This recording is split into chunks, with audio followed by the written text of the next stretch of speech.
প্রত্যেক সোমবারের মতন এই সোমবারেও চলে যাচ্ছি শিবের মাথায় জল ঢালতে। যেহেতু এটা শ্রাবণ মাসের শেষ সোমবার, তাই সবাই মিলে চলে যাচ্ছি জয়ন্তী শিব মন্দিরে।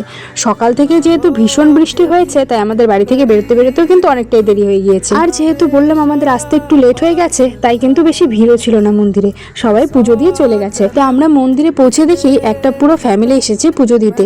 ওরা কিন্তু সঙ্গে করে ওদের পণ্ডিতকেও নিয়ে এসেছে, কারণ ওদের মানসিক করা ছিল। ওদের পুজোটা বেশ বড় করেই অন্যরকম ভাবে হলো। ওদের পুজো শেষ করার পরে কিন্তু আমরাও চলে গেলাম পুজো করতে।